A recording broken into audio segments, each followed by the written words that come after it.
Hello दोस्तों, जैसा कि हमने पिछले एपिसोड में देखा था कि कमांडर लिंग कुआंग ने साओ यान के ऊपर हमला करने का ऑर्डर दे दिया था और फिर सभी सैनिक साओ यान के ऊपर हमला करने के लिए जाने लगते हैं और वो अपनी पूरी पावर से साओ यान की टीम पर हमला करने लगती है। पर साओ यान ये चीज देखकर मुस्कुराता है, जिसके बाद साओ यान की बॉडी में बिजली दौड़ पड़ती है और ये बिजली 10,000 लाइट मूवमेंट टेक्निक थी। साओ यान बिजली की तेजी से सभी वॉरियर के पास एक एक करके जाता है और सभी वॉरियर्स को अपनी पावर का झटका देता है और अगले ही समय पर अपनी जगह पर वापस लौटकर चुटकी बजाता है। फिर तभी सभी वॉरियर एक झटके में ब्लास्ट हो जाते हैं। इन वॉरियर्स को रिएक्ट करने का भी मौका नहीं मिलता और साओ यान के 1000 पावर से ये हेवीली इंजर्ड हो जाते हैं। पर ये देखकर लिंग कुआंग, जो कि दाओ यान के एशियड 9 लेवल स्टार पे है, अपने स्पीयर से हमला करता है। पर साओ यान उस स्पीयर के हमले को अपने सिर्फ 2 उंगलियों से रोक लेता है। यहाँ पर साओ यान की पावर से स्पीयर्स में क्रैक आ जाते हैं। डोंगली की पावर से लिंग कुआंग का वो स्पीयर टुकड़ों में टूट जाता है। साओ यान कहता है कि तुम्हारा वो घटिया पुराना मूव।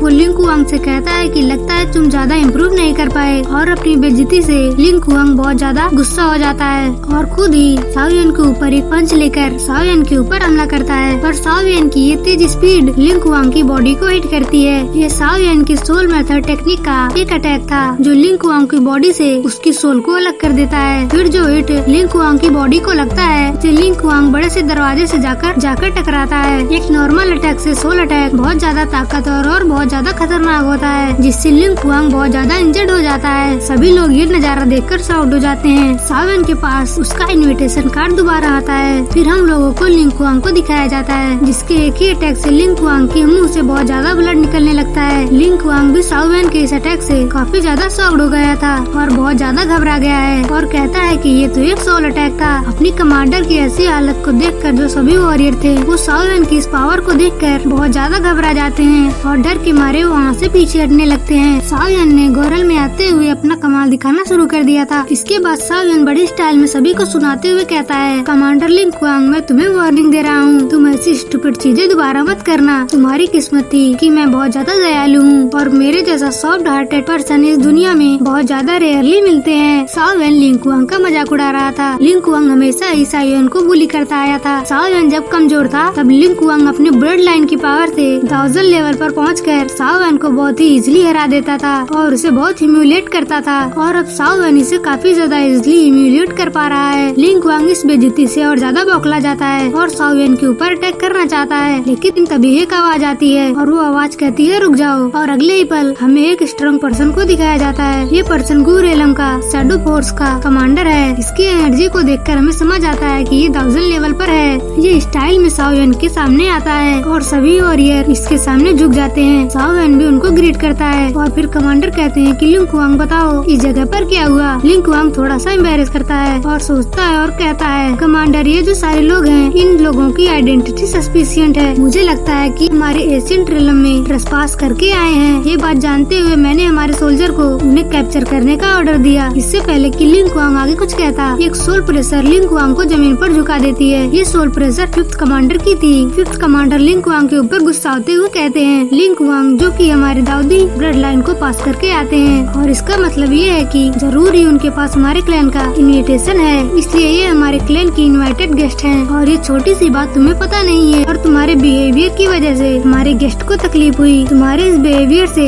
गेस्ट के सामने हमारे क्लैन का क्या इम्प्रेशन पड़ेगा। लिंग कुआंग की पूरी बोलती बंद हो जाती है, लेकिन तभी साओ यान ग्रीट करते हुए कहता है कि कमांडर मेरा नाम साओ यान है और हम 4 स्टार पवेलियन से आए हैं। पर साओ यान का नाम सुनते ही 5th कमांडर का एक्सप्रेशन बहुत ज्यादा बदल जाता है। अभी तक ये जो बहुत ज्यादा पोलाइट था, साओ यान के लिए उसके ऊपर एक गुस्सा दिखाई देता है। इससे हमें समझ में आता है कि सुनर के वर्ड से सभी के लोगों पर क्या पकड़ा है, लेकिन अपने गुस्से को कंट्रोल करते हुए कहता है, मिस्टर साओ यान हमारे साथ आइए, कुछ दिनों तक हमारी एशियंट सिटी में आराम करिए और हमारी खातिरदारी को एंजॉय करिए। जैसे ही कंपटीशन स्टार्ट होता है कोई आएगा और आपको एशियंट रियलम में लेकर जाएगा। साओ यान का ग्रुप भी इस टेंशन को फील कर रहा था। इसके बाद भी वो फिर इसके साथ चल देते हैं और जैसे ही साओ यान 5th कमांडर को पास करता है, 5th कमांडर कहते हैं, अगर आप बुरा ना माने तो तो मैं आपसे कहना चाहता हूँ कि मैं देखना चाहूँगा हमारी मिस ओनर जो आपके बारे में कह रही थी। आप वाकई में इतने ज्यादा एक्सीलेंट हैं। ये साओ यान को एक इनडायरेक्ट चैलेंज था। साओ यान उस चैलेंज को एक्सेप्ट करते हुए कहता है आप जब भी चाहें तब आप इसका टेस्ट कर सकते हैं। जिसके बाद साओ यान का ग्रुप एशियन सिटी में एंटर करता है। सीन यहाँ से शिफ्ट होता है और ये सीन कुछ दिनों बाद का है जहाँ पर एशियन गू रियलम में कंपटीशन स्टार्ट हो गया है और साओ यान की टीम भी एशियन गू रियलम में आ गई है। अलग अलग क्लैन से जो लोग आए हैं वो एक दूसरे को चैलेंज करके फाइट कर रहे हैं। पर इस बीच हमें साओ यान के ग्रुप को दिखाया जाता है जो कि एक कंपार्टमेंट में बैठकर आराम से चाय पी रहे हैं। वो चैलेंज करने का इंतजार कर रहे हैं। इस बीच साओ यान अपने ग्रुप को ब्लैक आर्मी के बारे में इंफॉर्मेशन जमा करने को कहा था। तो लिटिल फेरी डॉक्टर बताती है ब्लैक आर्मी ग्रुप यानी कि गू रियलम के वो यंग जनरेशन सोल्जर जो इस बार इस कंपटीशन में पार्टिसिपेट करने वाले हैं। लिटिल फेरी डॉक्टर बताती है गू रियलम में जो आर्मी मेंबर्स हैं उनका सिलेक्शन प्रोसेस बहुत ज्यादा स्ट्रिक्ट है। ब्लैक आर्मी में एंटर करने के लिए पर्सन को एक सर्टेन स्पेसिफिक लेवल पर जाना, साथ ही साथ एक सर्टेन एज रेंज में भी जाना पड़ता है। यान हाउजनसू कहते हैं ये जो ब्लैक इनलेस आर्मी है उसके अंदर 8 कमांडर्स हैं, 4 मार्शल्स हैं और 2 किंग्स हैं और ये सभी लोग वो हैं जो यंग जनरेशन में दाव जोन लेवल पर पहुंच गए हैं। फिर लिंग कहती है कि यंग मास्टर मैंने ये सुना कि ये जो एशियन क्लैन की मिस है जिसने आपके बारे में क्लैन में कुछ ऐसा कह दिया है जिसकी वजह से आपके नाम का यहाँ पर बहुत ज्यादा बवाल है और वो मिस गू रियलम में एक गॉडेस की तरह थी क्योंकि एशियन क्लैन की यंग जनरेशन के दिलों पर राज करती हैं। पर क्योंकि वो आपको पसंद करती हैं इसकी वजह से बहुत सारे लोगों को